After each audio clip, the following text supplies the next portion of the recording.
Hello and welcome back to Games Now. My name is Annakaisa Kultima and I'm here with my lovely co-host Solid Park. Can't remember which direction it is though. Um, it is the last lecture of the season, and we are in a weird way we're back in full distant mode because there's some constructions at the Aalto campus, and also Solid, where you are. I'm right now in my home country, South Korea, finally visiting my Yay! family ever since COVID. Oh, so Yeah. excited. I think that there's a little bit of binging sound there, but we will manage nevertheless. Oh, Congratulations for being able to get back to your home.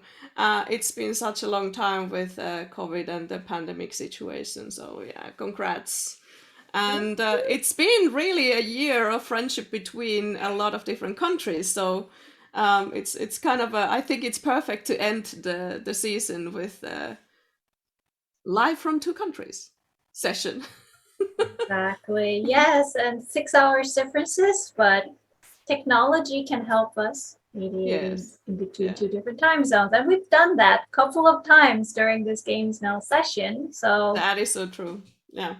So today there's no visitors. It's just us. Solif will be drawing as a regular, and I'll be trying to open up things that we've been discussing the whole year and some new things as well.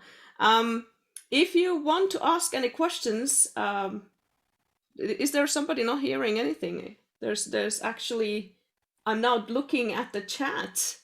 So I hope that we are able to hear what we are chatting. I'm gonna well, check it just for a it was second. on the chat, but then it got fixed. Everything is good. So hopefully everybody can hear us properly. Oh, good, great. Okay. I got panicked a bit, but nevertheless. So if you want to ask any questions, we are taking questions in our chat in Twitch, and you can also, of course, chat on Discord. We'll see if we can manage all this multitasking. Um, but yeah, it's gonna be a lecture about trends.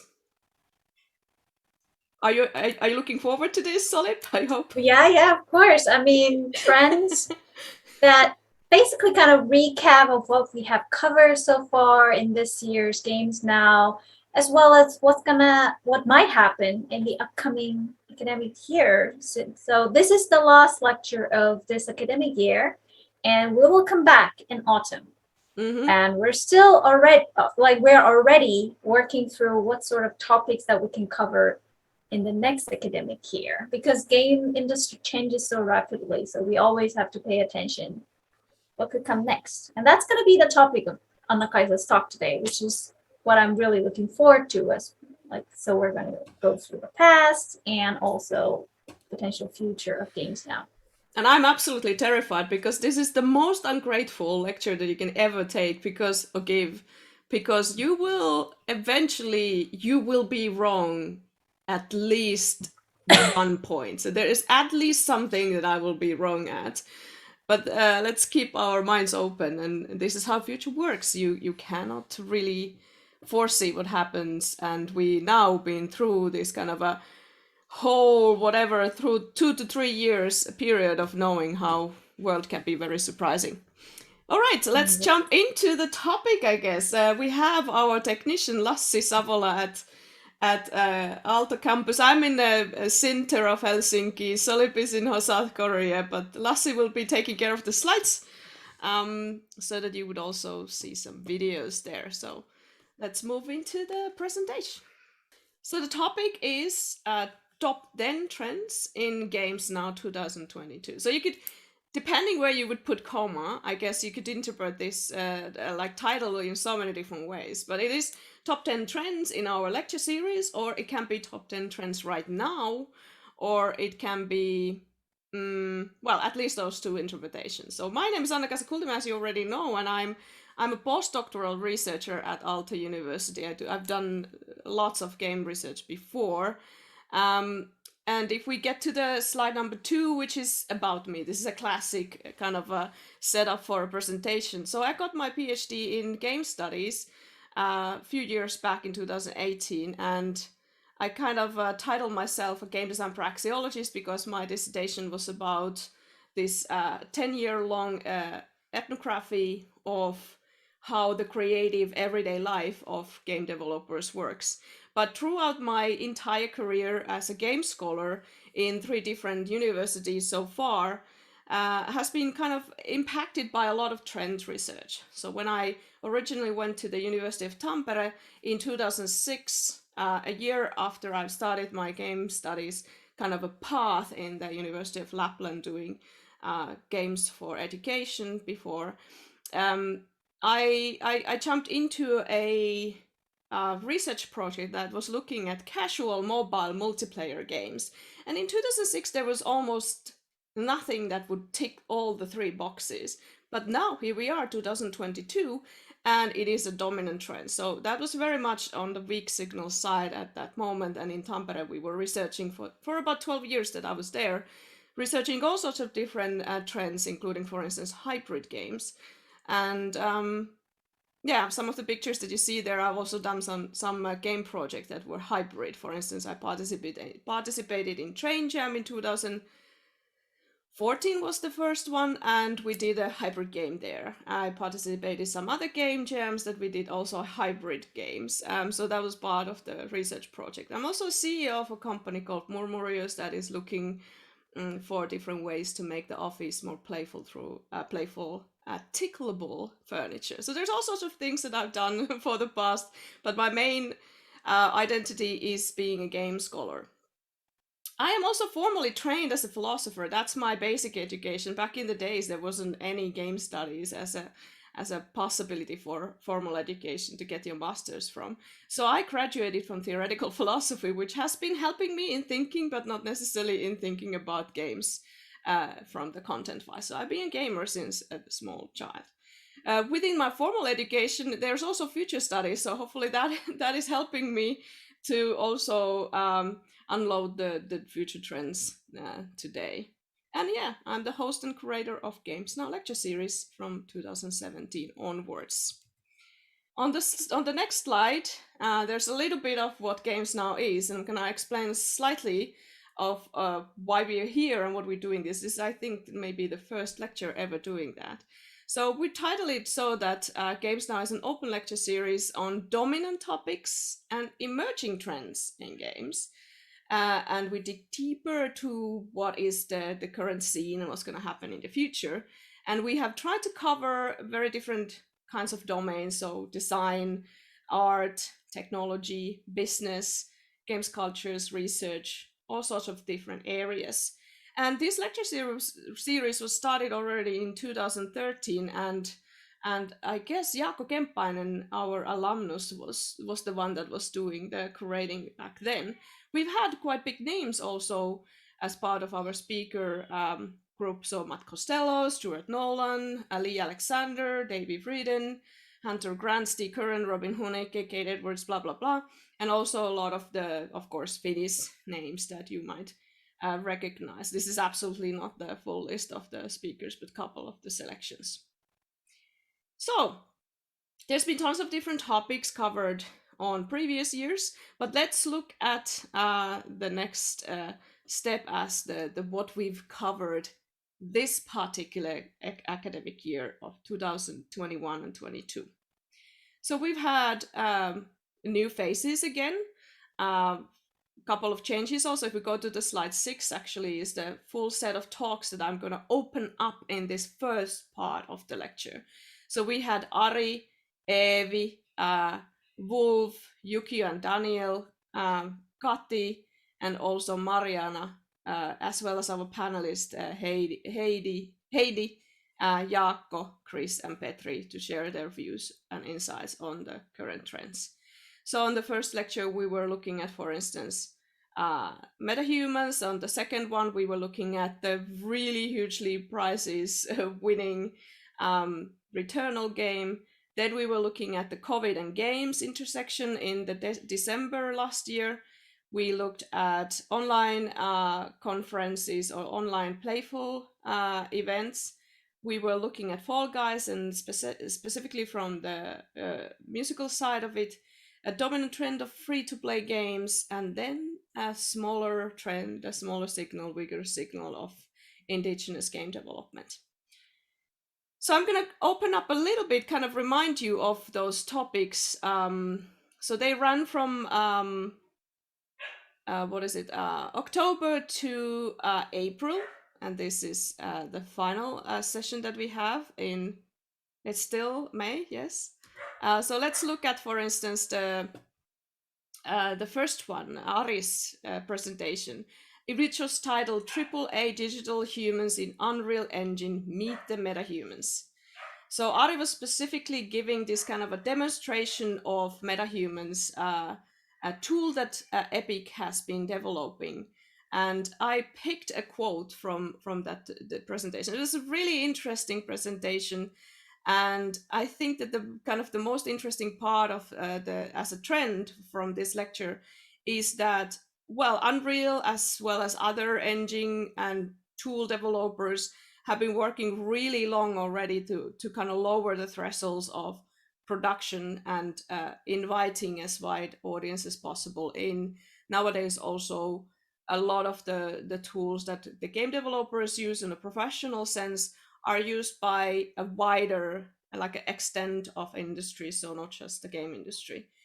But let's look at the clip that I chose. So it's a video evidence number 1 of the quote. And that's Ari talking about the metahumans. I just realized, by the way, Lassi, that it's going to be difficult for me to understand where do we stop, because it's 10 seconds delay. From Epic Games, and it's free. So I'm going to open it right now. And I'm going to let's look at go into simulate here. So what's going to happen is that as I open live link face, it looks like, I don't know if you can show you, it looks like this, just a camera. And once your face is there, can I show it to you somehow? Whoa, like this?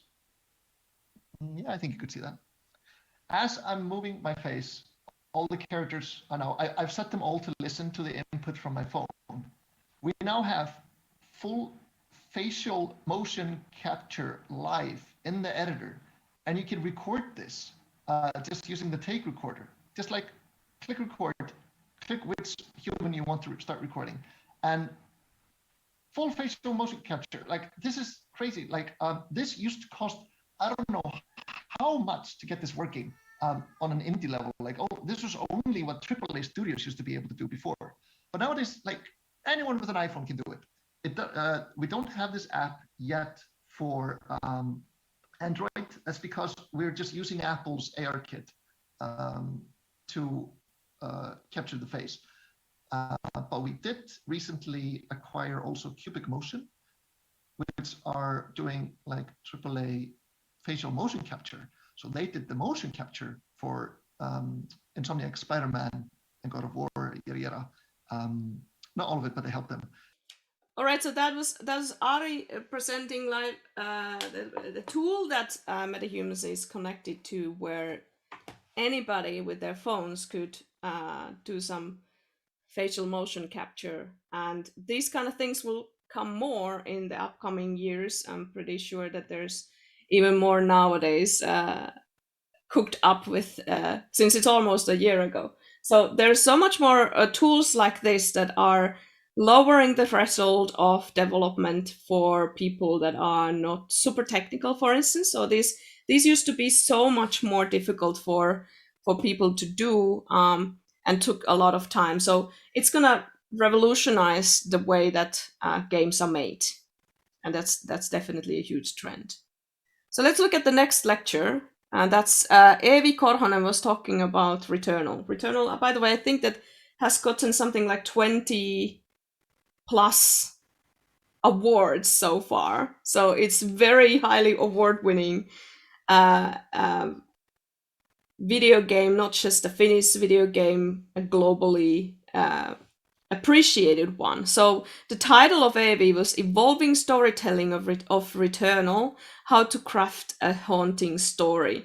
And this was absolutely brilliant lecture by Eevi, opening up the different processes and tools that she used and the team was using at Housemarque to be able to create an interesting story that was combined into the genre of now completely hit the blank, but in the game you constantly die, and there's procedurally generated levels, and it's a challenge for a linearity of a story to create. So for instance, we heard from Eevi all sorts of different techniques, for instance, in the translation system of the animals and different items in the world. So it's opening up to the player in piece by piece, but there is a mystery that never completely is settled. So let's hear how the story crafting happened as a video evidence number 2 from Eevi. And this is kind of like the story structure that we had quite early on from the beginning. I've touched it up a little bit, but kind of like we started building from the central core of the story, which is Celine's backstory, her personal trauma, her loss, her guilt, her inability to move on. And then we kind of like layered on top of that, because we knew that we wanted this to be a weird story where kind of like her past is becoming real, or at least she's being reminded of it on this planet. Then we kind of like put the planet's history on top of that, creating those parallels. And then as the kind of like final outermost layer, there was the time loop that she keeps dying and being taken back to the moment of the crash.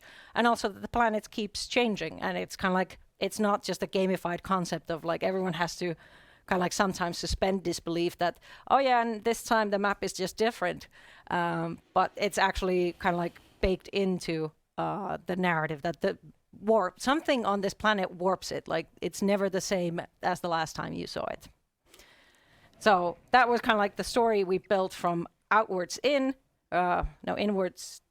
to out, and then the players experience it from the opposite direction. So they first experience the time loop, they first experience the changing environments, and the gameplay of it, just run, shoot, and die. Like I've really enjoyed this presentation on so many different levels to open up the process of making the story work, and we'll see that people have been enjoying that a lot. And on another very different topic then, on the December lecture was COVID and games. We had 4 panelists opening up their situation, and we were at that point when we were choosing this as a topic and inviting the panelists in. We were hoping that the pandemic would be over and we would be already moving into the post-pandemic era, and we are still not there really. So there was a lot of different topics. I really appreciated Jaakko's presentation on COVID-themed games. So that was also interesting and visible, but as a really big trend for everybody around the globe, there's been obviously hybrid work. So let's see how Petri was commenting on the continuation of hybrid work in the next video. Video evidence number 3. I would say, first of all, for sure, we will continue also remote work. Is it hybrid model or fully distributed? This industry will continue that. There are that now COVID kind of forced us to really learn it and test it. And what have we seen that hey, companies are doing well. And now it's also opening that, oh, actually we can hire from anywhere from the world, and we don't have to force that you have to relocate. So I think that's good news for all of us. You can be in Helsinki and work for some major studio which is located somewhere else in the world, and vice versa. So it's just great opportunity for us. How about Heini, at your studio also leading the sustainability issues, that less flying, for instance, in the industry and those kind of things? All right, so that's definitely, there's a lot of discussion on different sides to the stories, but the whole trend of hybrid work is absolutely dominating everywhere. And I know by fact that it's something that it's interesting also observe from the research perspective. So this is something that's showing up, for instance, in Salib's research, that, well, we've now learned that distance working has been there for quite a while with games, so it's not a new thing for anybody. So Salib, if you want to comment on it. Right, so I did a research about how game developers are actually feeling. In this case, international immigrants, expats, game developers in Finland, and how do they feel about COVID-19 work. And apparently many of the people that I interviewed with who had 10 plus years of game work experience had somewhat experience in working remotely anyhow.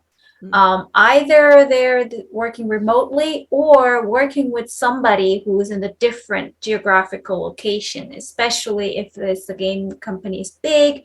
You're very likely to work with people in the other studios across the earth, working in 2 different time zones simultaneously to make a game. So technically speaking, remote working is not such new in game industry. But then there is still a big change, mindset of change, so to say. And there always, of course, there's a stress. There's a huge difference between whether you can choose to work remote versus you have to work remote. Yeah. So there's always like here a balance. And I think we also discussed that quite a lot during this lecture, during this panel discussion, per se, that it's not new, but it's kind of new mentality that has been introduced. So there's been a full stress test of the practices that the game companies have been already training for. It's obviously a little bit different mentality when it's completely fully online, but let's see how it will now evolve after all this training and getting used to the hybrid possibilities or distant and remote work possibilities. I think that Lassi was already a little bit early with the next slide, but it's perfectly okay. So we had in the January session, we had Wolf from Supercrowd talking about indie arena booth experiences in online mode and the future of playable events. So definitely following up the hybrid work theme and the topic is then the whole event industry had to pivot into the online mode, and we've seen good examples and bad examples of that space. And obviously, we wouldn't be able to do this unless the improved technology for the few past years to do smooth work with online communities. And let's hear from Wolf when he says, for a lot of people, we're already way to gamify. So that's video evidence number 4. Why wouldn't you want that to be more entertaining? So, and this is the point, like from all the business tools like Wonder and Zoom and that type of stuff that I consider digital events, because we are the first leap into anything more interactive, gamified, but at the super beginning. And for a lot of people, we are already way too gamified. And for other people, we are not. So this is why we're focusing with 3D on catering to a bigger audience here, instead of like saving every digital disbeliever out there in the world, which is also not fun anyways. There are no good talks coming out there. I'm gonna play like devil's advocate. Like, do you have any variation of your platform that would be for the boring people, the one that would be like so deadly boring, looking like deadly boring, so that it would be almost like a camp experience for the gamers? So what and we got asked by a lot of big companies, like really big companies, asking for their online solutions and that type of stuff. And already this one was like a style that was a bit more serious, with like flat design, was actually for a convention, like a business convention for closets. Lassi, can we get it in the screen? Can we? Yeah. Yep. So it's like this one. So I that can was see for that works for a certain audience much better. But I was super excited by myself of the indie arena looks. Yeah, it's so much more interesting. But I mean, like even for this type of style, which is like a homepage basically, like it's very simple. There was already too much for some. So some people gave us the advice, and it was actually kind of big clients to have. Why are you not like Wanderer, that you basically just have a profile picture and you just move around in nothing? and the issue is, and that's so weird, because if I go to an artist and I want to have a picture, I pay that artist money because I can't paint myself, right? Like, why would I be the expert on explaining the artist on how to do the picture? So if they come to us on like online events and give us an idea what will work, they're like, yeah, but you should do it like this and like that and like this, and like, we did it on 100,000 people.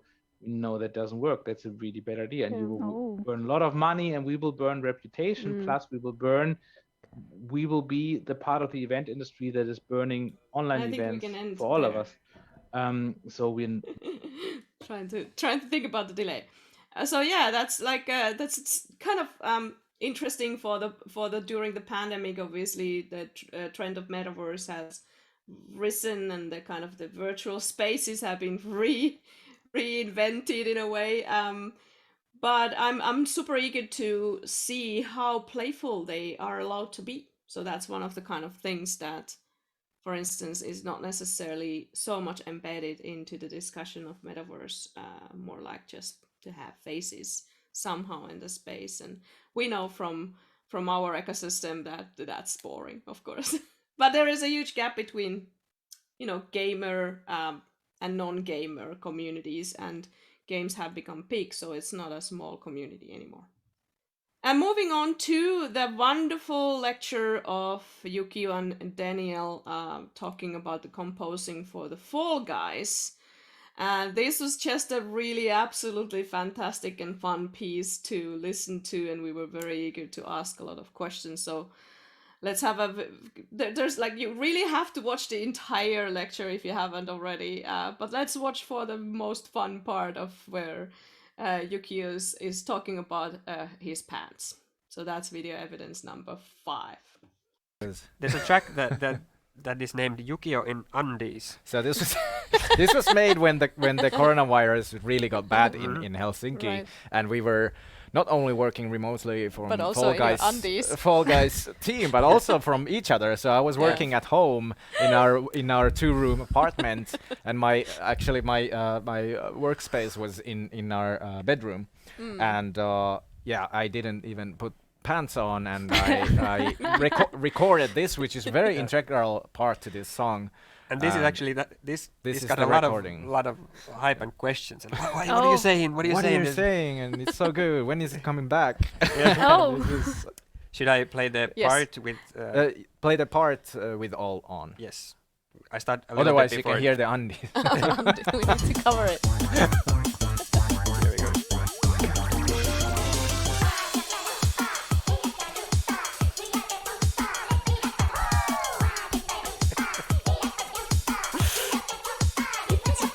Yippee-yabba-dooba. Yeah. Okay, Right. Everybody has. I love it. Solo.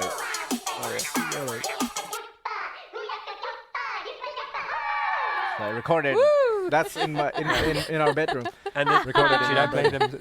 the parts? So is that how you solo? feel I don't when think you're... that's interesting, but there's also a reason for this. Not just that I wanted to brag about working on Fall Guys in undies, but But I talk also about that. I talk about the hectic, and the kind of my style of composition is add a lot of stuff, Yeah. and then I introduce a lot of stuff throughout the track. Usually it comes out kind of intuitively, like this part needs bass solo, this part needs, for example, this part needed some kind of vocalization, kind of the Fall think we're Guys gonna end having there, fun and so- competing.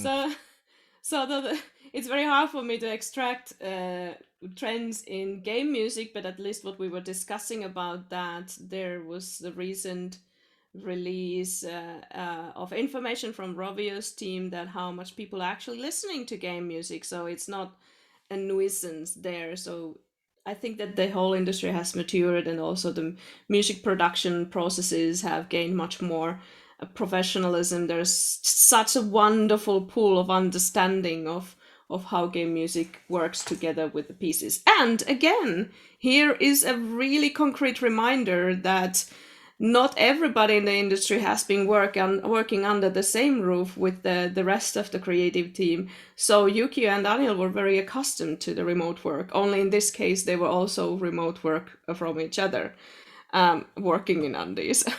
So very, very interesting piece, and a detailed opening up of the early pandemic winning game, I guess, Fall Guys as well. So the next lecture was then about the very dominant trend of free-to-play games. It's been around for such a long time. It's gonna stay with us still for a long time. And that was a scholarly point of view from Kati, Alha, Tampere University. So a critical view in a way. So Kati is saying that free-to-play games are valuable and they do deserve a critical view. That's a very good point of view. Let's look at the video evidence number 6 for that statement. I just quickly sum up what I have said so far. I mentioned that free-to-play games, they have many roots. They did not appear suddenly, but they do now, like in the recent years, have become immensely successful. There has been vocal negative attitudes towards these games, but free-to-play model is just one of many models, and it does have connections to other models. The development of free-to-play games have to take into account the ARM model that I explained, and monetization, it is largely based on in-app purchases. But there's also ethical problems with some of the games and ways that they are designed. But even when there are problems, it doesn't mean that they are not valuable. So free-to-play games are a valuable part of our gaming culture, and they do deserve a critical view. Okay, thank you. Thank you. That's amazing. Thank you for these lessons. Really good kind of a basic building blocks to understand critically. Like many of us can kind of develop this kind of a critical voice that I don't like them, or I don't like to pay for anything, or I don't like the way that my favorite game was changed because of the model. But in order to really look into...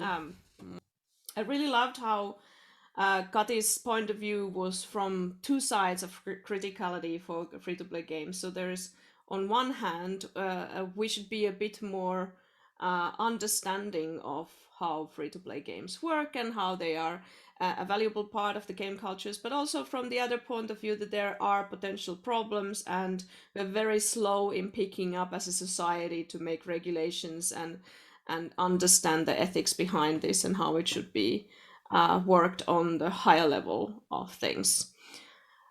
So that's definitely a dominant trend, not going anywhere so far, but there is a earned a sense of criticality and critical perspectives that should be directed towards the dominance of free-to-play games, but not necessarily in a point of view that you would expect from a gamer's perspective.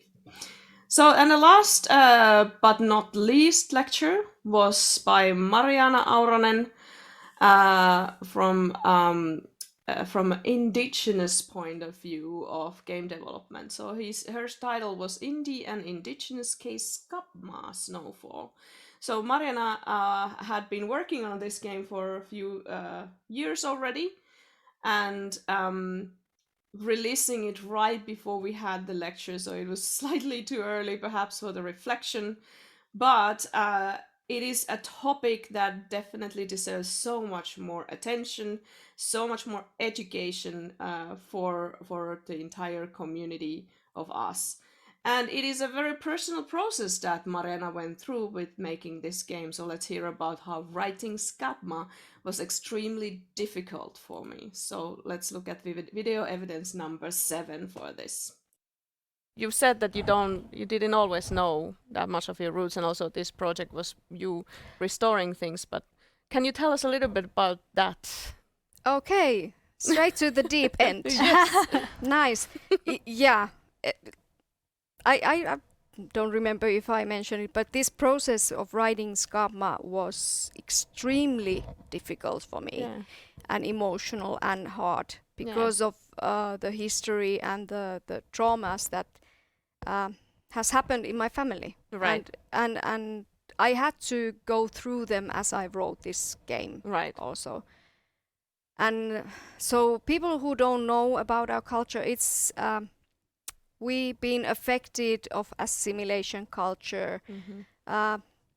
It means that there were times where, for example, Sami people weren't allowed to speak Sami or express their culture in any way. It was seen as a shameful thing, that basically the outside people made us feel ashamed of our culture. So we stopped speaking Sami entirely.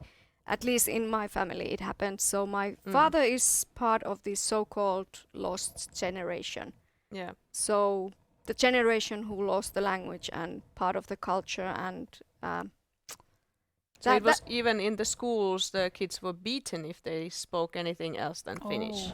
Yeah. So it wasn't just that the people kind of made you feel bad, but they also hurt the people that were talking Yeah, Sami and you were punished physically. about speaking any about your culture. Yeah, So that is everything something. was needed to be learned by the books of Yeah. the others. And even it went that far in Norwegian side of Samiland, that it was in a law. Yeah. You weren't allowed to speak Yeah. Sami. So in a way, in Norwegian side, it was a cultural genocide. Yeah. So so that is the reason why I kind of had this urge of creating this game, and I really needed to do something from my culture, just to start that healing process.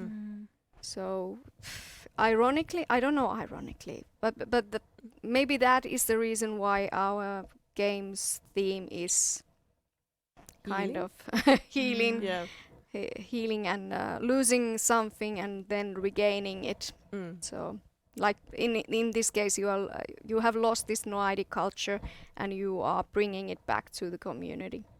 So challenges, otherwise that it's being hard. Into that video. So it's just absolutely wonderful to see how video games have become places for also alternative narratives and different kinds of stories and cultural representation.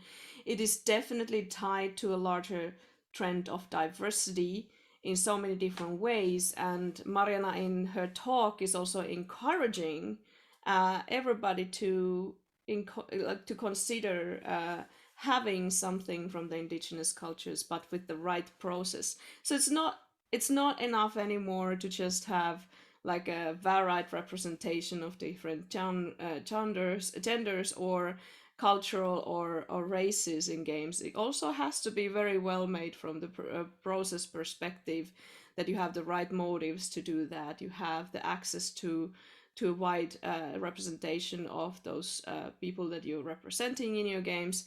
But there are so many stories that are still untold, and games as a medium is also helping us to mature in those cultural steps that we are at. It's still super surprising how little, for instance, Finnish society is aware of these issues. So I hope that the medium of video games is helping us to learn more. So yeah, and then the next slide number 29, if it's unclear. So we did have all these 7 wonderful lectures during the season, but also 2 wonderful game jams. So Mikko and Solip were priming the game jam between Finland and South Korea. We were having a lot of like different Finnish and South Korean traditions from games mashed up into jam projects.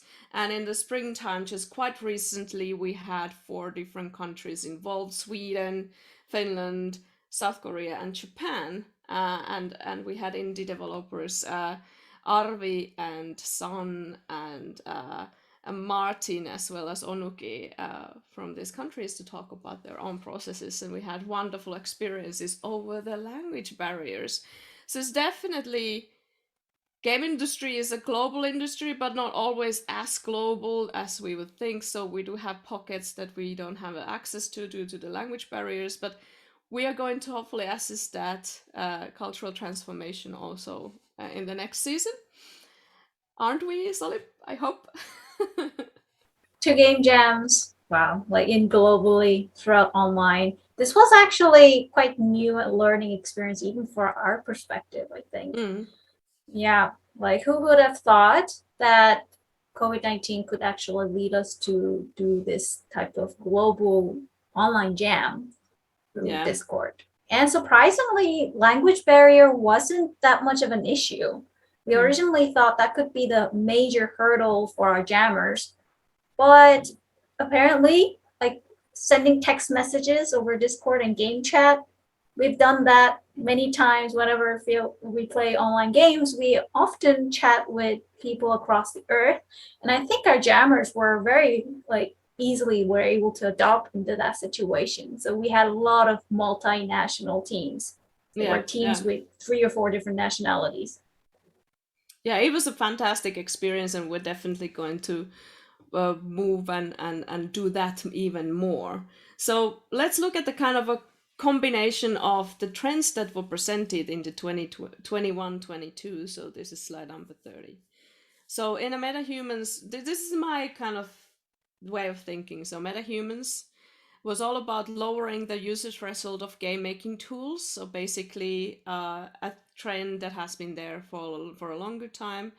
I would dare to say Megatrend. So preparing for the creator economies, which is already slightly there, but it's a thing that, for instance, Epic is working towards too. So it's definitely coming more in the upcoming years as well. Returnal was a little bit difficult for me to understand what is like we have 2 game topics, like specifically looking at the development process or part of the development process of this pieces. So Returnal and Fall Guys were represented. I think that these are perfectly 2 great examples of games from this era. But it's definitely what is happening now is that we've seen the surge of narrative roles in narrative design roles, like a writer, narrative designer, all sorts of different kinds of things that work on the narrative side of it, or maybe cinematic people, for instance. So it is been there for a longer time, but it's becoming more mature as well. And we can see from the games end that there is variety in narratives that you can choose from. So there is a little bit more stuff than, for instance, a couple of decades ago to pick from. And also there's a lot of genre mixtures, like Returnal happening. It's been there as a trend for a while now. So it was a really good case to cover in our lecture series. COVID and games is like a really obvious trend that needed a little bit of reflection already at this point. So hybrid work, and then also how much the theme itself, when the COVID and the pandemic is now such a shared topic globally, so everybody has gone through it one way or another. So it will potentially be very visible in the themes of games and narratives and all sorts of things. And we were discussing in the panel also how the kind of or other lecture, I can't remember which, that how we now see the pandemic movies, for instance, from a very different perspective. I think it was actually with Eevi. And then there was Indie Arena booth, a lecture. So it's definitely the years of online events. There's like huge leaps in digitalization of events. There's a lot of experimentation happening, and there's a lot of normalization going on in terms of digital events. And it's also normalization of play, so it becomes more acceptable in so many different ways. That has been a big trend for a while. And it does dabble together with the Metaverse trend a lot. Fall Guys presentation was absolutely great, opening up the creative process of making music for a game like Fall Guys is. There's a lot of layered activities in the music that was super interesting. But also just like relevance of game music in general, it was really mature field. We have not been always so great at looking at the trends of game music. Free-to-play games is such a mega trend. It is actually, I think that we could say that is a trend that is normalized. And for the past years, there's been regulations that have been coming in. We've been following up those news. And it's going to happen more, so that it's not just the free-to-play games, but all sorts of aspects of games as a kind of a wide phenomenon now in society. Indigenous game development is definitely a trend that is not on the lips of everybody, but I know that it's not an isolated case of Marjaana and their creative team that is working on these topics. There are different kinds of indigenous people that are represented by others in games, but also indigenous born game companies or teams that are led by indigenous people. So it really pushes the kind of advances in diversity trend a lot. And then, of course, it also goes together with the narrative. So Skábma is just an absolutely wonderful, beautiful game with such a unique narrative that you can't experience anywhere in this whole popular culture field. And as a bonus at the end, we do have a truly global game work now. So our game jams are examples of how flexible it has been and it will be, and it hopefully there will be more tools and practices and things that will happen, that it will make the game work something that is more accessible to wide variety of people sharing their different cultural backgrounds. So already in Finland, for instance, in companies, there's a huge percentage of the representation. Some of you might remember what is the actual percentage. 28%. Yeah, 28% of the personnel is not from Finland. So if you ever, for instance, thinking about moving to Finland to work in a Finnish company, Finnish is not the main language, obviously. So it can be also that there's like 20 to 40 even different nationalities represented in the companies. It's absolutely crazy how Helsinki and the other cities in Finland has become this a hub between East and the West. So definitely that's an interesting thing to see what happens in that space. And if you want to, the next slide, we have the address of all of our channels. If we haven't been continuously pushing that, please make sure that you follow these channels. And even though the lectures were run live, we do have a recording of those. So make your way to the YouTube channel and check the videos that we just kind of advertised to you. So there's so much more that in those lectures. All right, follow us. Follow us. So let's move to I think that we need to move on. So the terrifying part comes in. So it's easy to kind of reflect what people have been saying and maybe evaluate if that's gonna happen in the future from their perspective. But now let's look at the game trends in general for 2022. In the slide 33 into our technician is game trends for 2022 that was forecasted by two different instances that you can easily get as a Google search hit if you search for game trends for 2022. So Forbes listed their trends in February 22 as cloud gaming, virtual reality, the metaverse, NFTs and blockchain, as well as esports. And the Newzoo, which is a kind of analytics company that a lot of the game companies follow, their reports in January 22, they were listing play to earn, metaverse and VR, opening app store ecosystems. These were like longer sentences. Game IP and transmedia, as well as variety of content. So it's like difficult to choose from. So a lot of these things are not necessarily so much visible in our selection of lectures in games now at 21, 22, but also bear in mind that a lot of the stuff were curated also in spring 21. So definitely some of the things that were not so present in a year ago was, for instance, play to earn, metaverse, NFTs, and blockchain. However, in 2018, we already covered the emerging trend of blockchain gaming. So it's definitely something that it's easy for people to Google and search for these kind of trends and look more on them. And I also personally use them. But let's look at the next slide where I'm listing what is not covered by media. So the way that I, for instance, curate Games Now lecture series is not just what the media is covering and thinking about as pivotal trends for the industry. So what is left out in these reports easily is that almost anything that doesn't belong into the commerce field, so into the commercial sphere.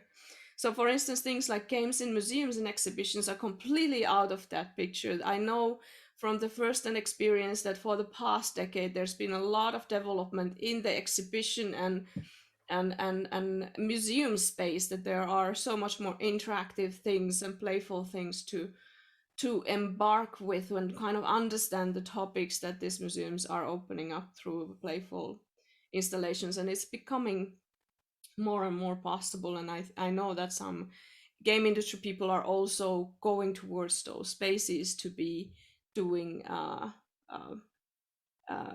business with such kind of memory organizations, for instance.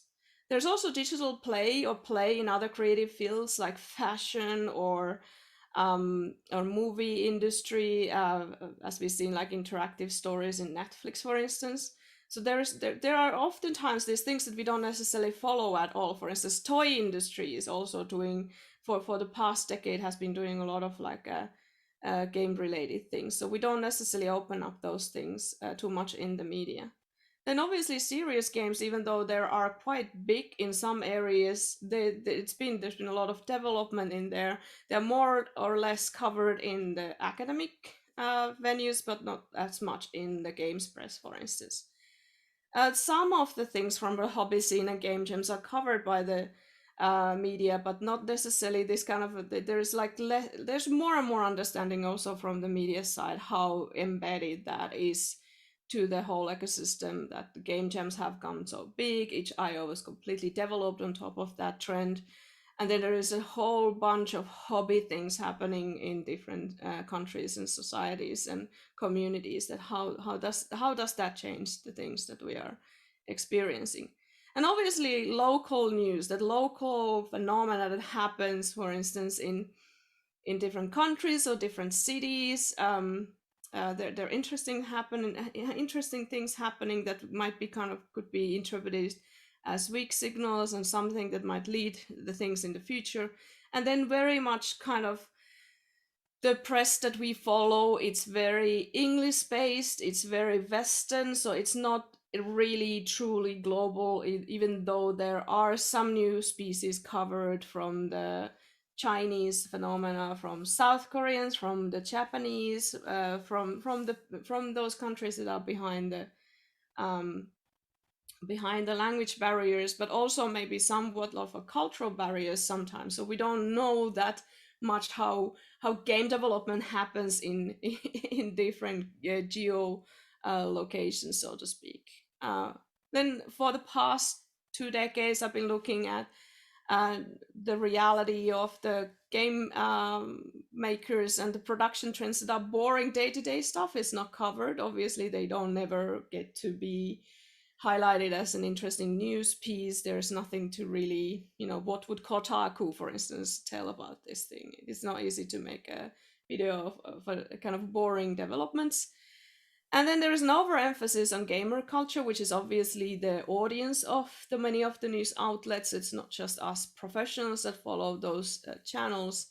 There are the company acquisitions or similar kind of news a lot in those, or big companies are covered more. And then there's very technology oriented. It's a very kind of gadgetophilia.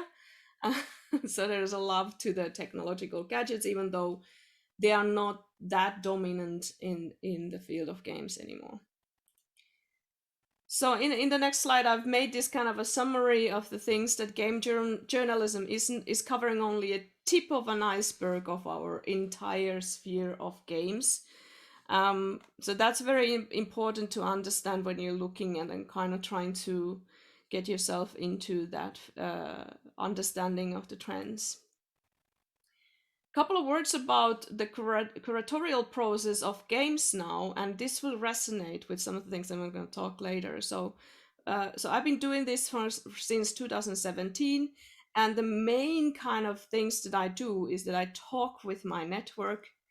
So these are things that I could actually think about that is relevant for other kind of future studies too, not just game industry. So I talk to people that I know. I Google things. I follow my social media channels, which are kind of completely like popping up things that might be interesting. I ask around our faculty also and the students that in combination follow different things. And then I've been doing formal interviews almost every year now, which is the basis of the lectures that you see. We don't always get exactly the topics that we wanted to because it's just 7 to 8 slots that we can cover.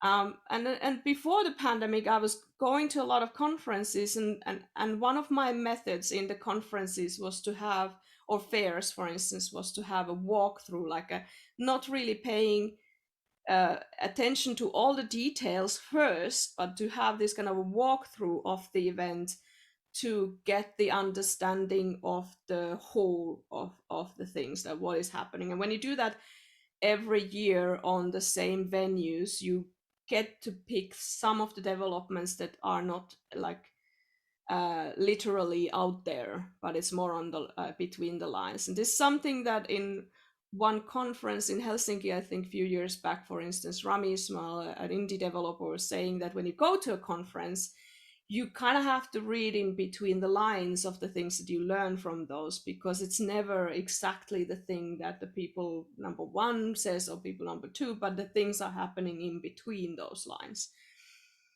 And to be quite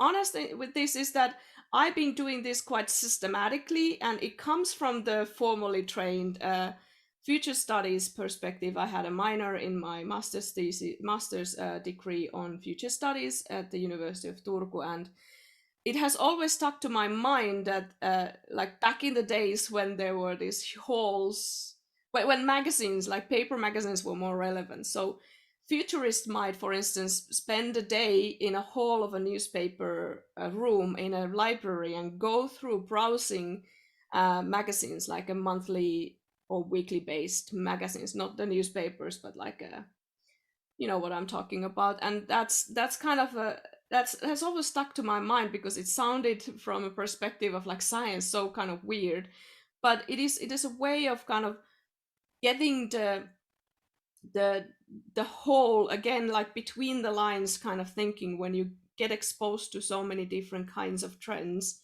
and changes. And when you do that regularly, you build an intuition that will point you towards interesting things that are happening, and you become better at foreseeing what's going to go next.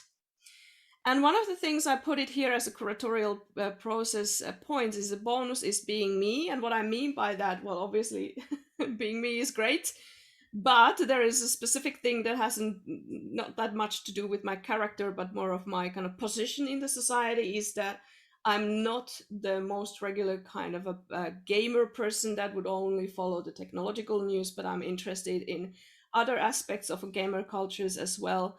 So I sometimes, see and get exposed to the trends that the more kind of a vocal part of the game industry is not seeing. So there are a lot of bad sides of being a part of the a bigger minority nowadays in the game ecosystem, but this is definitely a benefit. So you get to see things that don't necessarily are not picked by others. So yeah, that's I wanted to make it more transparent how we do that. So if you think that you want to follow games now in the future, you are assured that we don't just randomly pick people. We try to figure out what would be interesting and representative of the future trends and the ongoing stuff in the industry. So, but this spring I made a survey, and I'm gonna open up the tentative results of the survey next. So I made this future barometer for 2022, and it was just an online survey, still open. You can still go and reply to that. So in the next slide of 38, I guess, is explained what the survey does. So it's a Games Now Future Barometer survey.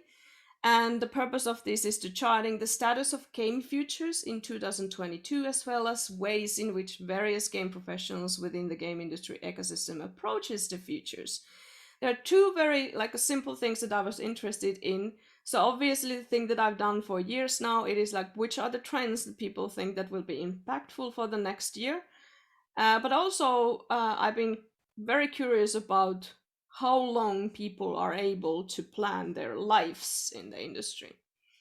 So let's look at the tentative results, and first of the kind of background information, just to give a transparency. So I've so far I've gotten something like 86 responses. I clipped this last night. So this is from the survey of your age. So there is a variety of the people of different ages in the. I'm really content with this currently. There's also variety of different industry experience backgrounds, so I have quite nice selection of also more than 15 years seniors. Majority, like a biggest group of the survey respondents are new to the industry, but then the majority have some sort of experience in the industry. And then two kind of dominant roles of the respondents was game designer was very dominant, primary identification of the respondents, and then I have a roughly 25% of the respondents from academia as well. I really wanted to see the comparison between the industry and academia. Here, you will not yet hear about that comparison because it's too early to do that. But nevertheless, this is the respondents. There's a lot of different roles that are represented. And I wanted to put as a reminder that why do we look at the trends is because game industry is in a constant change. And the constant change kind of forces us to be agile. Like we've seen this year how, for instance, how fast Supercrowd was able to pivot into virtual events instead of the massive, successful physical event of Gamescom in Germany.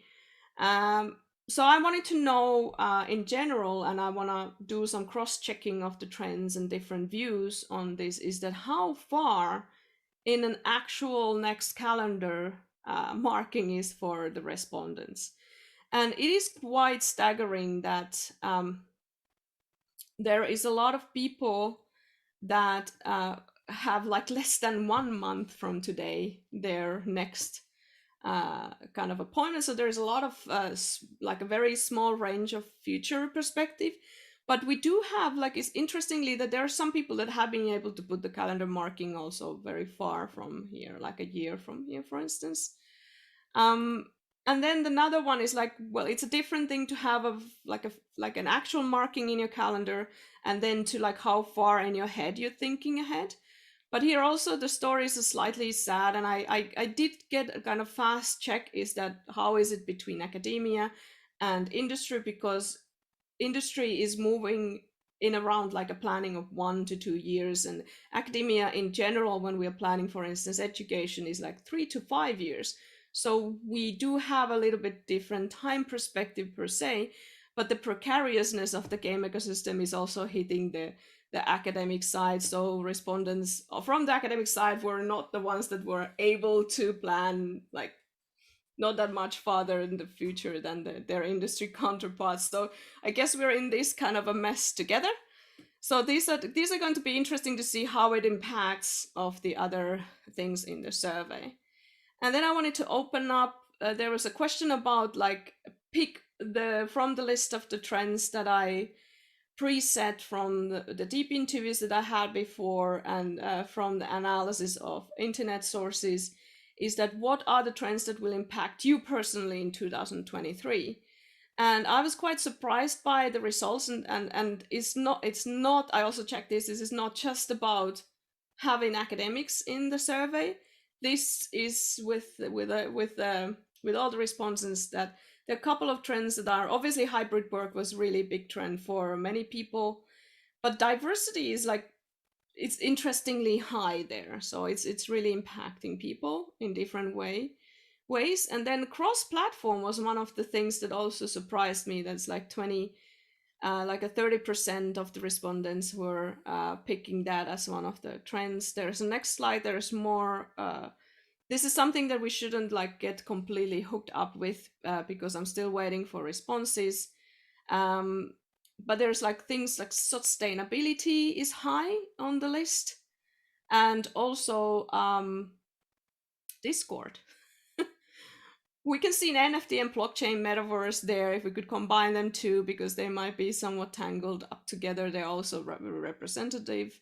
There's VR and AR also. There's a lot of interesting things happening in here, but I guess I was slightly most surprised by cross-platform. Cross-platform means that the games are played on different platforms, so that obviously impacts development a lot. Then I had open questions for major trends in 2023, and here is where the NFT really shines, or Web3 altogether. So there's in the open question answers, there's at least there's over 30 mentions of NFT, Web3, play to earn or crypto games in one form or another. And then it's really difficult to interpret when people are meaning metaverse with or without Web3. So I guess it's not all tied to the Web3 technologies, but it could be. So that was really dominantly visible in the survey respondents. I guess like so we're on the slide 48 now.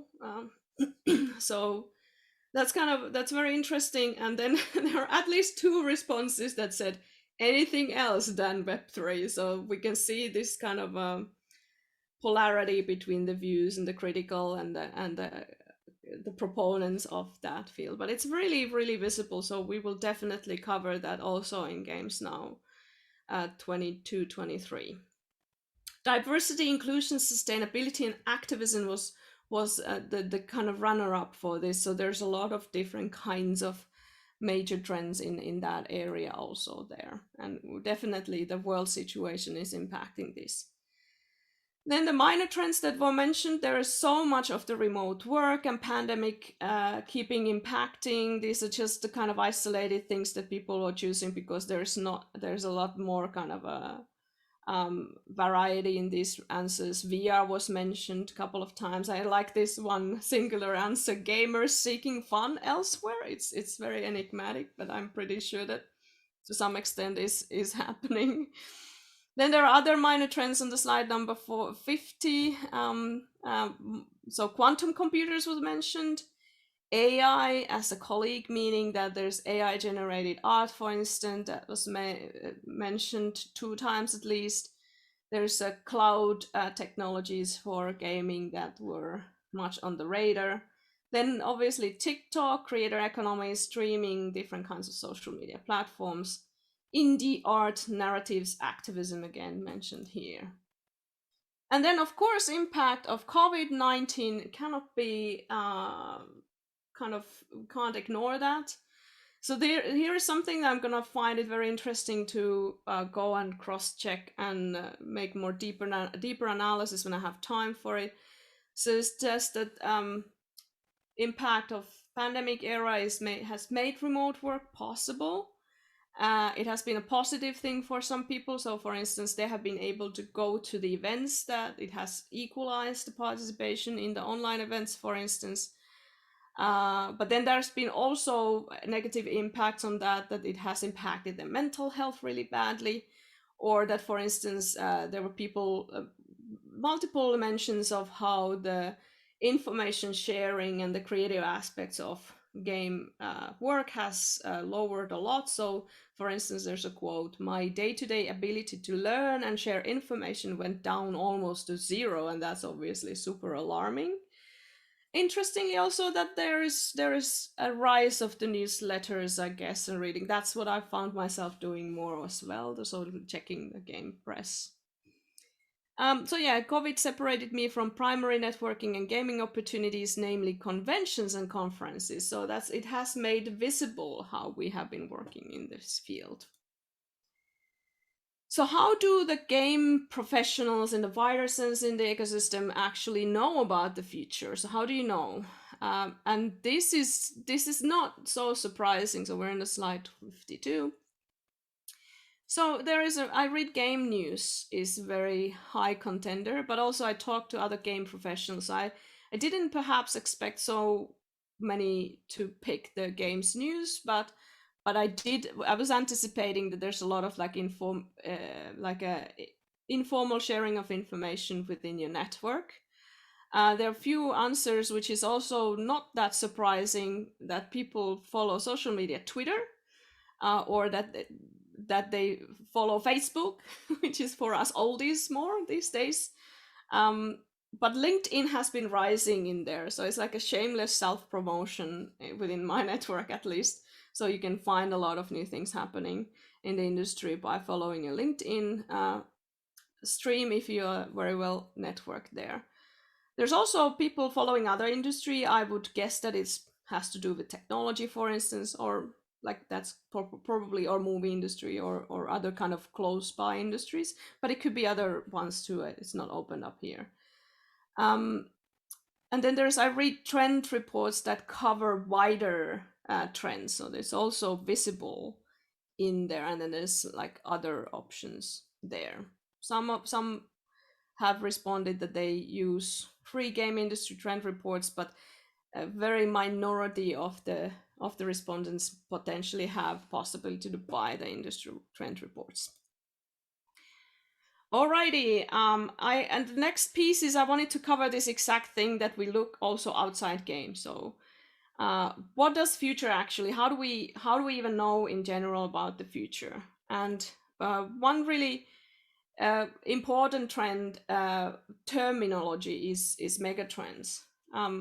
So I wanted to open up a little bit here on this lecture. So megatrend is a general direction of development consisting of several phenomena or a wide-ranging process of change. They are often considered to occur at the global level, and development is often believed to continue in the same direction. Megatrends are something that are not surprising, and they are familiar things, changes that are already happening today and highly likely to continue happening tomorrow. So this is from a Finnish source, Sitra. I'm going to explain what Sitra is in the next slide, but before we go there, just wanted to kind of put it here because I wanted to make it reflective that in games now, for instance, we do cover these like a game industry megatrends, so to speak. So for instance, free-to-play games, which is like, it's not news anymore, but it is a trend. So trend doesn't mean that it's a fad. It's not something that hasn't been emerging yet or fades away pretty soon. That's not what the actual word trend means. Trend means much more kind of a wider thing in the sense of like a professional sense. Like we're not looking about, for instance, trends in terms of how you should dress this fall from the, well, there is a fashion trends that fashion industry obviously follows, but it's not from the customer point of view, it's from the professional's point of view. And megatrends are, for instance, they are tools for societal development, and that's why I'm using Sitra, because we're from Finland. And on the next slide, I open up a little bit what Sitra is. So Sitra is a Finnish innovation fund that was formed in the 1960s, and it was tied to the Bank of Finland. So it was following things so that it was developing the Finnish society and economy. It is currently led by Finnish politician Jyrki Katainen, which is a former prime minister of Finland from 2011 to 2012. So these megatrends that Sitra is following are for the Finnish society. And the next slide, there is a list of the kind of highlights from their 2020 report of the megatrends. So those are ecological reconstruction is a matter of urgency. So there is a ecological point of view. Relational power is strengthening. So that's one of the things that needs to be paid attention in the national level.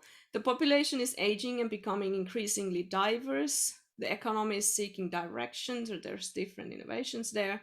And technology is becoming embedded in everything. So from the first glance, that this doesn't necessarily feel like that they impact that much of the game industry, but they do have an impact for something that is so wide, we are so big these days.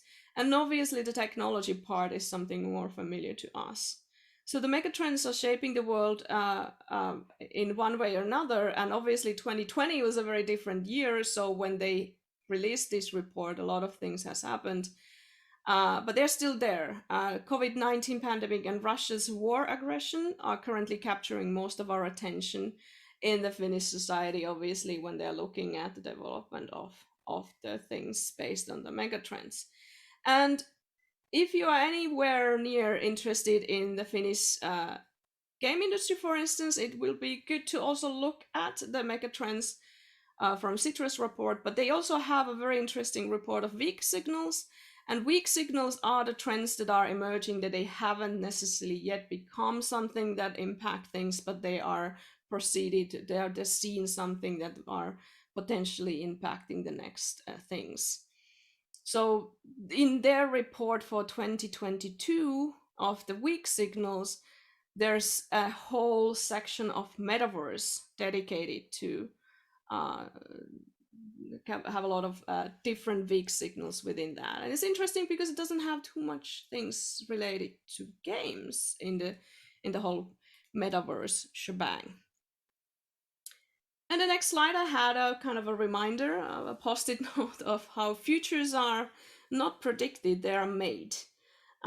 So this is from my formal training as well, in a kind of a more popular sense of understanding how future studies works is that we make these forecasts of things. But the way that future works and the way that future studies in a modern sense understand futures is that there is an active agency for the things that are about to come. So a lot of things that we can't directly impact, but that's how the societies and the kind of parliament houses and the politicians are working towards impacting the future, that where they're thinking, they're making future work to understand that what are the future that we want to be part of and what are the futures that we don't want to be part of. And this is also relevant to game industry. Let's get back to that in a second, but I wanted to highlight how significant games as a phenomenon has become. And we know that it's been growing bigger and bigger. It's in an economical news as well. But one of the really, if you were not super convinced so far, for me, this spring, obviously very sad situation, absolutely scary and depressing. But there was a lot of also in the news press how the Ukraine's deputy prime minister has urged all game development companies and esport platforms to halt any business in Russia following Vladimir Putin's ongoing invasion.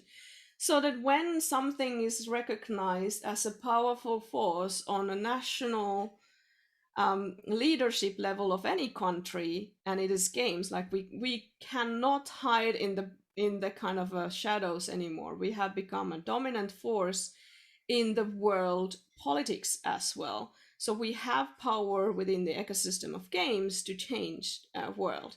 And it's staggering to see how much actually money, for instance, has been collected by Humble Bundle and itch.io charity collections. So itch.io's bundle collected $6 million.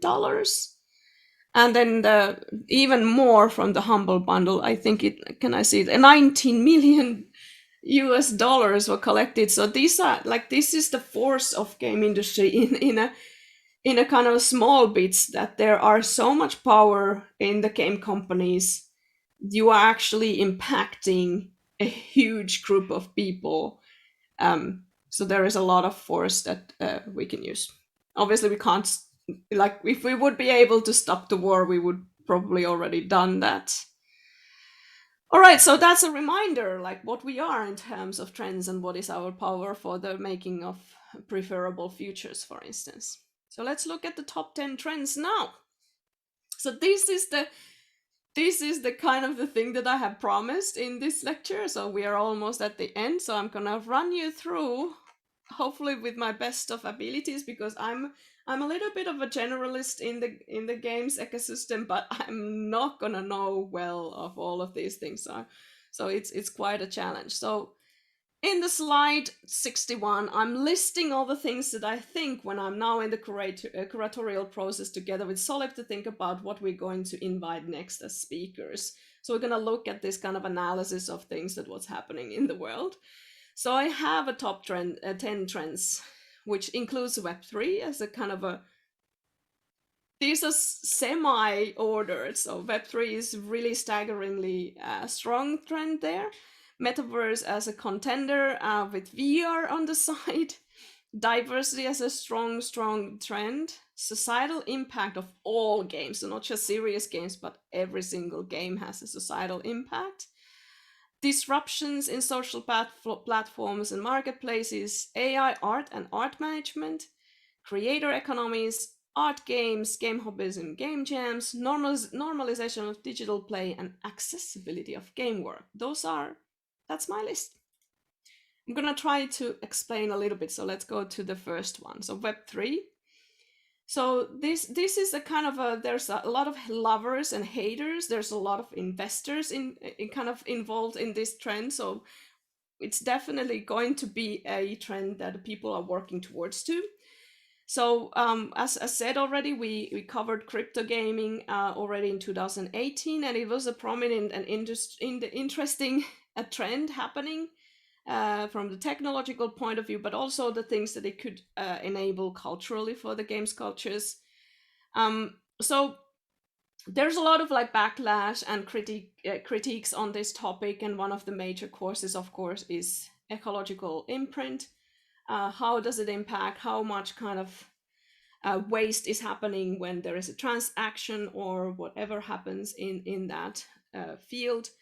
There's also talk about scams, so it has a lot of tone of the pyramid schemes or other kinds of scam schemes that can be tied into this. And I think that the kind of the warning signal for anybody who is kind of interested in investing in this is that when someone really tries to appeal to you that you're stupid if you're not doing it, then it's something fishy. So you should not do it when somebody is telling you that you are stupid if you look for more details.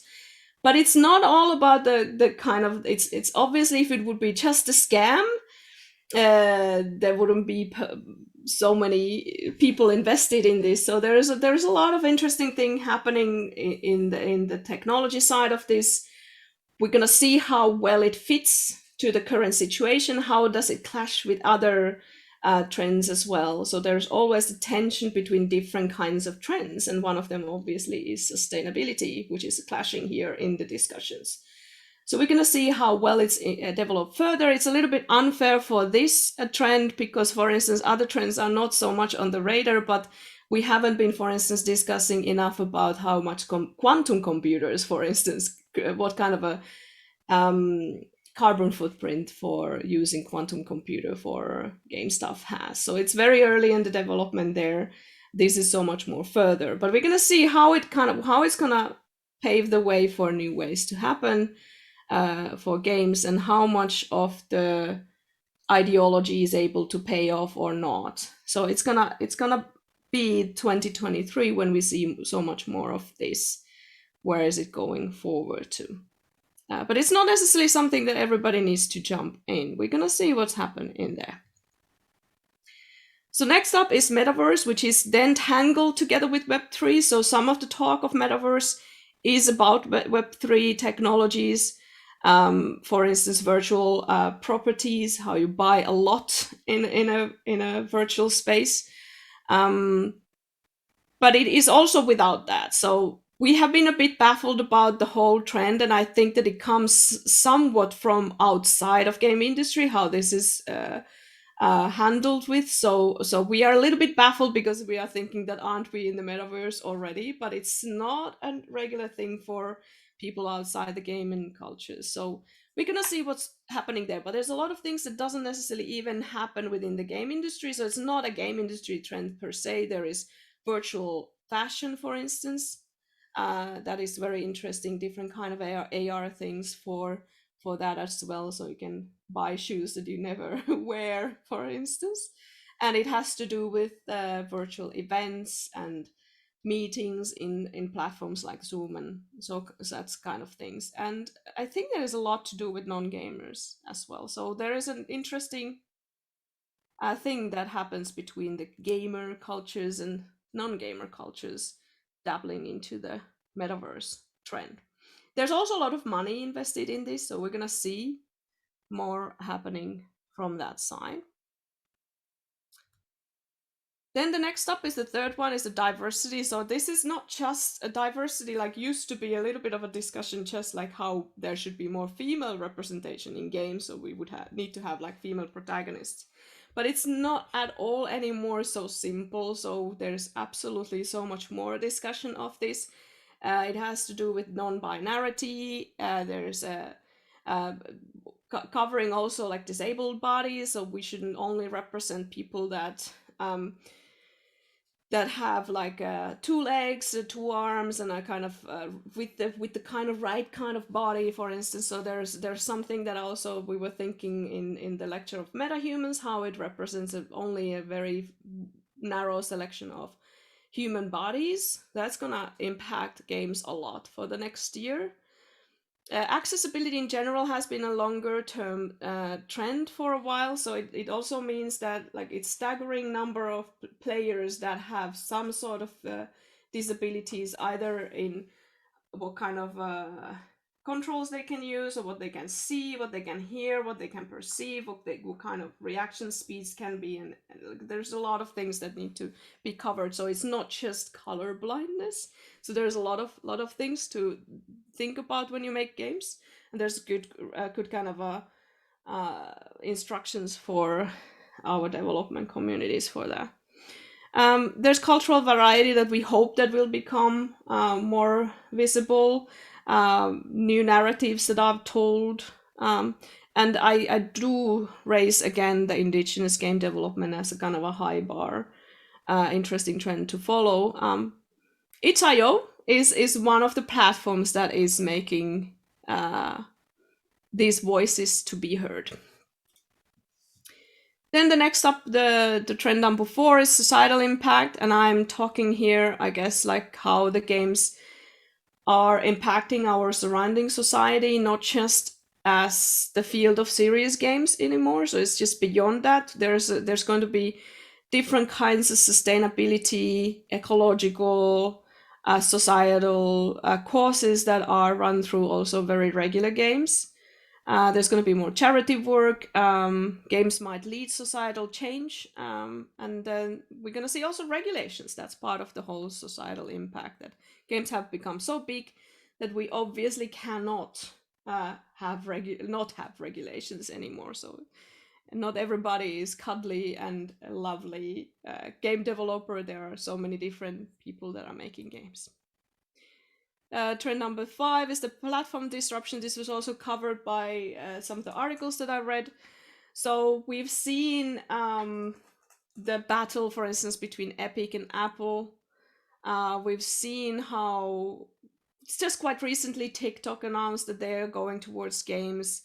Netflix has been buying left and right. We know that in Finland. There's been, during the pandemic, there's been a huge development of Discord in terms of like game communities. So there's a power shift from Facebook. Us older generation representatives are completely baffled in TikTok, for instance. But there is new platforms that become more relevant in the upcoming few years in terms of games. And it's been almost a sneakily trend, the whole cross-platform thing, is that we've realized that our mobile phones have become consoles. So it's not so isolated anymore. We can play games in the devices that we carry in our pockets that are as powerful, with the smaller screen though, but as powerful as the devices that we have, like a huge boxes at home. Or at least almost as powerful as them. But the cross-platform it enables the play between even the mobile and the console or PC environments. And obviously cloud gaming is there. So the platforms changes have been there for quite a while, but it's gonna continue, and there's interesting new players in town.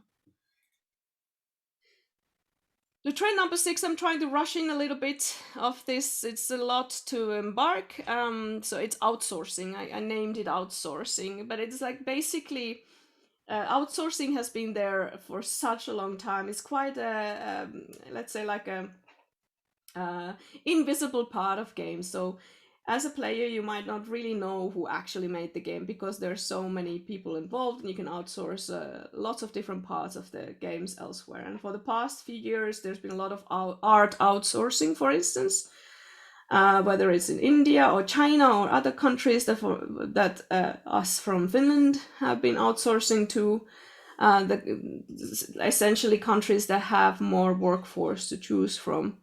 But there's also a new player in town, which is also not that new, but it's becoming so much more sophisticated. So there's so many AI tools that provide absolutely amazing co-working possibilities that you can just put like a text line and the AI generates scenery for you is just really, really mind-blowing.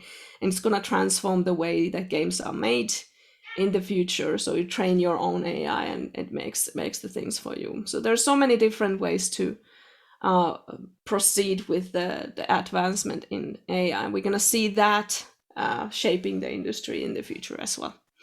IP and transmedia was mentioned by some of the articles, so we've seen that also in the Finnish industry, that there's work towards, so it's also in a way part of the art management or outsourcing, that you have that IP that is poured, and then you might have a brand Bible you need to work with, so you don't necessarily create the IP yourself, but you work with the existing IPs, and they go across different media.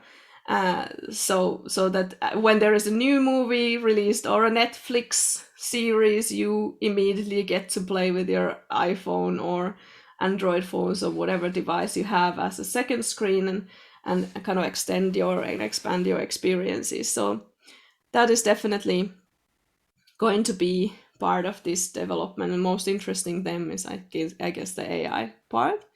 But it's also tied to the hybrid work, like how does the hybrid work changes the way that we do outsourcing and the way that we manage the whole structure of the creative workflow between different actors. Like, are you able to be the like in-house person? Like, what happens between that kind of a line there when the outsourcing is the is the regular way of doing things? And then the 7 is very much related, creator economies. So we've seen the rise of there's so much you can buy from asset stores. Even I guess like Construct 3 as a kind of very low code tool has its own asset store. So this is very much the current status. But there's going to be more outsourcing platforms to connect people that create things for you to utilize in your production. This is going to shape a lot of the way that games can be done. I mean, like similar kind of services that, for instance, FIVR, I guess, I'm not absolutely, can't remember how it's spelled. But there's been these outsourcing platforms for other than games that has been also utilized for making games. So you could outsource, for instance, a logo, but it's been popping up in my YouTube feed that there's been some YouTubers ordering a game made based on their idea through these outsourcing platforms with very little money and then a bit more money, and they've been comparing like what is the experience. So it's definitely happening there, and it's not necessarily in the core of the game industry as a trend, but it's happening outside of our ecosystem. Low code, no code tools, meaning that there are going to be more developments in different platforms and tools that allow people that don't have any programming skills to make and create games. So we have, for instance, a Finnish startup, Hype, that is definitely taking this to the next level, that they're doing mashup games in their platform, so people create games like they would create videos in TikTok.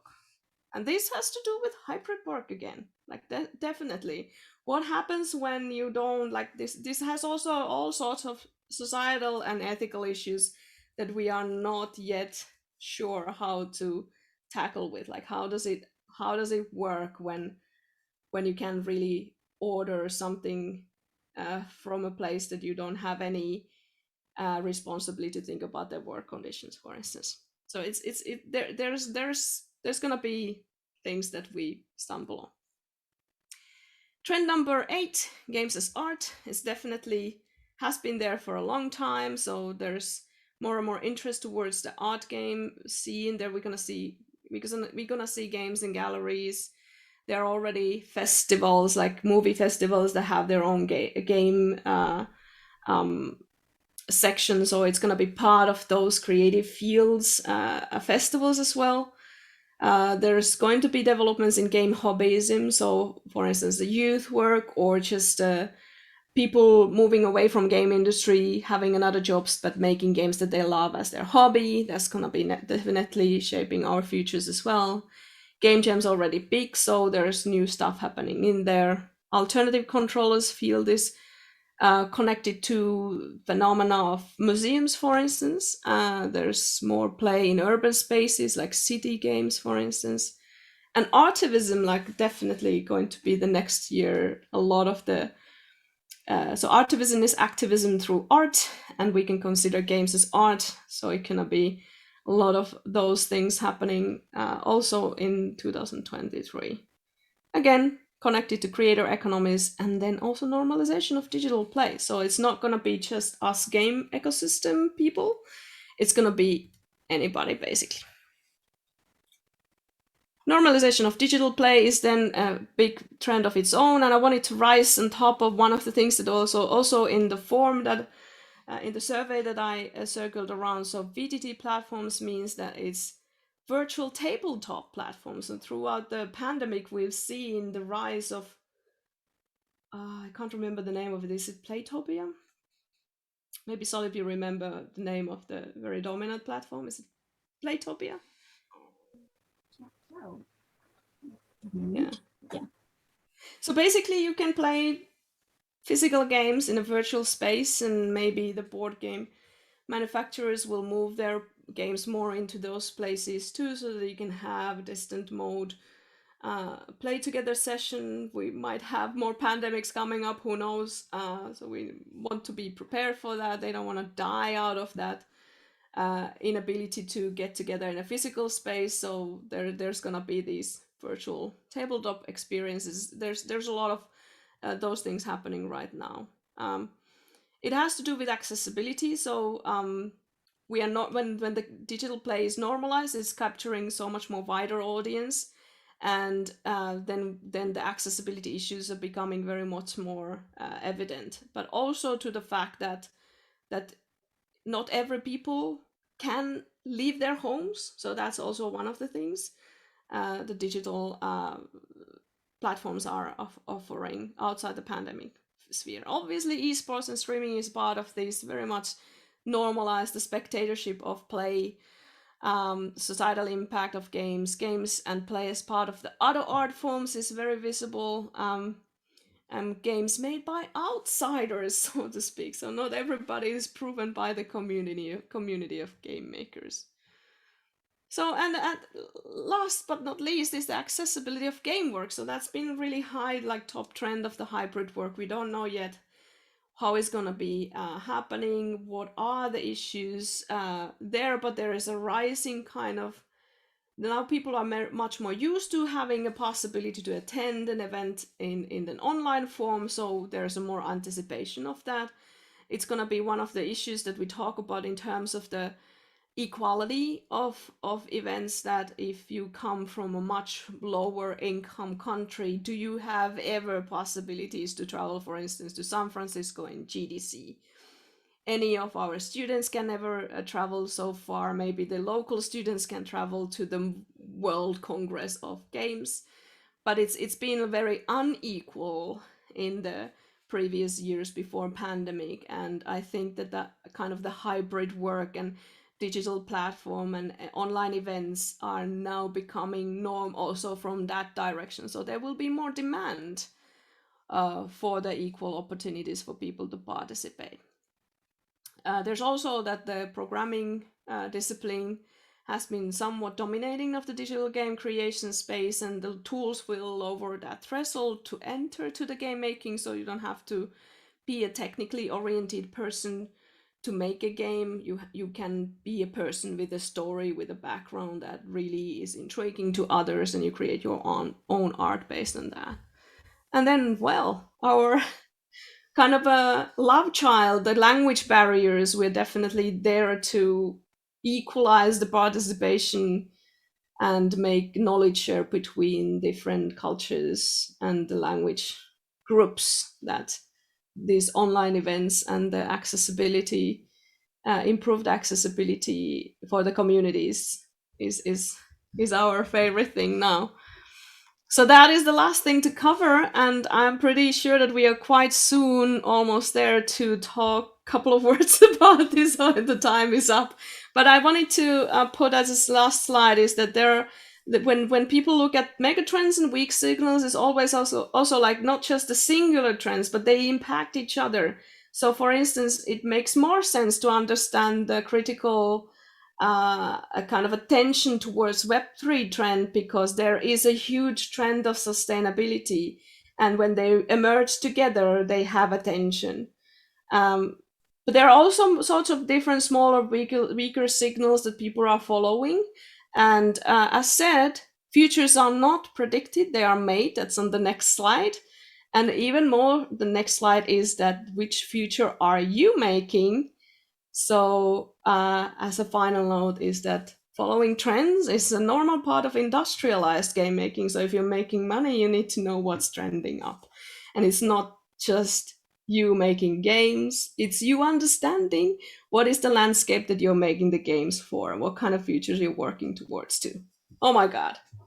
It was so hard, but thank you for listening. Thank you, Annakaisa. That was like very comprehensive overview of what's about to come. And then I could see that there are many things that are connected. I mean, you also mentioned it, like, for example, game as art is closely related to normalization of digital play, accessibility of game work. Hybrid work, for example, was mentioned in multiple different keywords.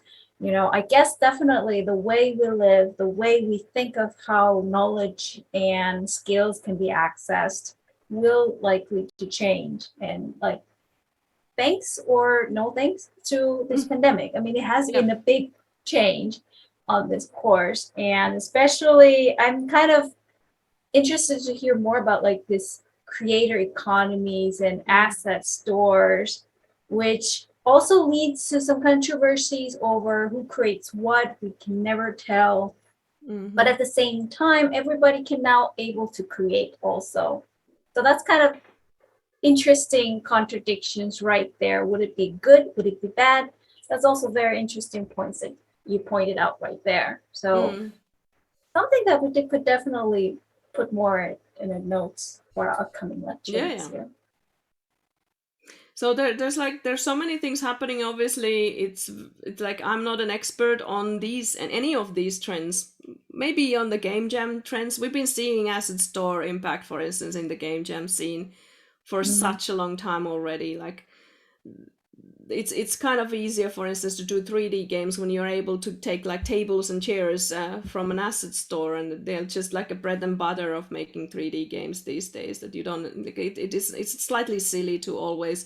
Well, a lot of games still model everything, but still, it like if you're just making a point of a story in your game and you're not interested in a game jam to be like all encompassing creator.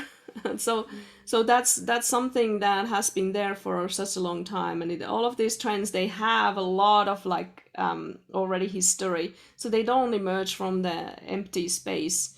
I think that personally I'm really intrigued in a very kind of weird way of what happens with the whole metaverse thing. Like what kind of discussions will I end up with in the non gaming scenes, for instance, because it is a little bit strange but so understandable. Like we do like virtual spaces. We've been there for all of our lives, but like what does it actually like societally means? Like what kind of things, like for instance, Web3 is making a possibility to a new type of digital ownership. So what kind of things will happen and what kind of problems there will be, it's yet to be seen. So some of the things are still kind of new to games too, because we haven't we have had some of those already, but still like I think we talked this. We talked about this in a very casual manner all the time. Is Metaverse new for gamers' perspective, like a consumer's perspective, or how we feel about Metaverse? Technically, I'm not sure, because it's not quite new. We've been engaging with other people, purchasing stuff, buying stuff, finding our own selves, socializing, networking in online space with our avatar. So for gamers' perspective, it is kind of not new, but it feels like the trend is leading us to the new direction. Would that be a new inventions or new findings for even for game? we're not quite sure. I kind of feel like at the current state, the metaverse discussion is more about like gamifying the non-gamified world, well, let's say virtual events. Events, conferences are now becoming more engaging in a virtual space. Then obviously that places are becoming more gamified. Then with those gamified events will also brings us new insights back to the games. Yeah, we'll see. I think that's the next step that we will expect to see in terms of how it really haunts me when Wolf, and we had this wonderful discussion with Wolf about how their service is just too gamified for some. So it's gonna be interesting, this clash between the playing generation and non-playing. It's not just a generational thing. There's a lot of people of our age also that don't necessarily, they're absolutely not happy to see more games stuff happening. For us, it's a somewhat preferable future, but it's also interesting how you're able to cater both of the sides, because the gamer groups or people that are very much used to the kind of game conventions, for instance, they are more demanding on the playful side, and then the other side might be kind of pushed away with too much gamified things. So they would definitely have a gap between these groups, and it's interesting to see how they come together. Obviously, games are so big that it might be minority in the very near future that is against this playful spaces. But we might also see gamers finding fun elsewhere as the that's an interesting code. So that was from the survey, the Barometer survey. Somebody left it there, and then you directed code with the person. Yeah.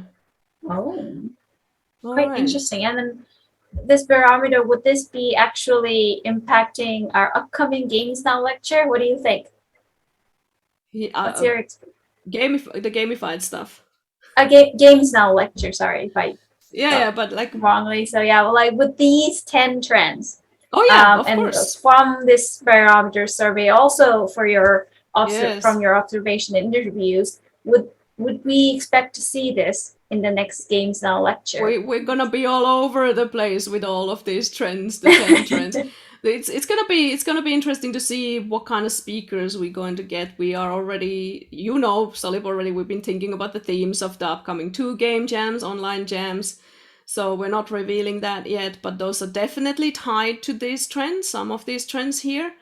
And then we have a lineup of speakers that we wanted to invite, and they are people that have relevancy of these trends. I think that anybody we could invite actually would be part of these trends. Is such a big list of things that things are. But I have this kind of a weird sensation that I've left out something really important, because obviously it's just 10 phenomena. So there might be something really surprising coming up. So I've been dabbling a bit, like how far in the future games now can be planned. Like if most of the people have less than 6 months as a kind of a horizon of their planning or their calendar markings, like we definitely need to put a little bit space into the year from now so that we can be adaptive to our program, what kind of trends are happening. I'm kind of like always have, whenever throughout these years of working together with Games Now, I always have this like tensional moments, like what if our lecture planned for entire year becomes old by the end of the year, because that could happen in the game industry. Who would have thought? Blah blah blah. I mean, that happens all the time in the game industry. Yeah, it happens, and that is a tricky thing. And they like our students want to have the program set up so that they can know if they want to attend the course. But the thing is that we are in the same unbelievable learning journey of life, and we can't really plan all these things. So it's like, well, join us in 2022 autumn, and we will take you on a ride. I guess like you have to trust us that we bring you some things that are important for you to hear, and then all the other important stuff it's on your own. So you have to have your own ways to have your antennas up and see what's happening. So these are all about us looking at the things that impact currently in the industry from the past or from the upcoming futures, like smaller trends and bigger trends. And yeah, I thoroughly enjoyed myself, as you can probably tell. And we are not an expert of all these trends, so that's why we will invite the ones that will be the experts of these. So we welcome you back in autumn 2022, and I think that our time is up.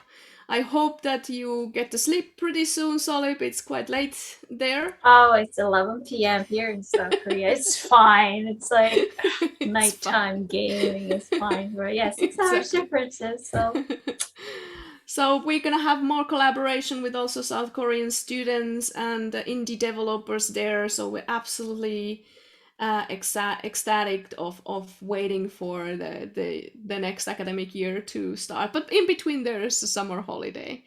yes. So yeah, I think that we're gonna wrap it up from here. I don't Right. think that there was any questions. There was a correction of tabletopia. I guess I said something silly. Yes. But yeah, it's Right. tabletopia, and it's really interesting what they've done for board games. Right. So, and then for the last remark, for those who are in Alta students who sign up for the Games Now course to earn your credits, do follow the information sheets and do submit your report in time so that you can get your credits in time, of course. And for those who are not in Alta universities, but still followed our lecture, followed their social media and all that, thank you very much. And of course, we will come back next year. Maybe not as identical format as this, but maybe we're going to patch it here and there, update here and there. We will inform you guys through our social media once we enjoy the nice, amazing summer of Finland. But do follow us. And yeah, let's keep in touch, everyone, and hope to see you guys again. And join the Discord, because you're gonna see the entire picture of Solip's live illustration in couple of minutes, I guess. Like, I'm not sure how long it takes, but let's say 5 minutes from here, that you're gonna see the entire picture.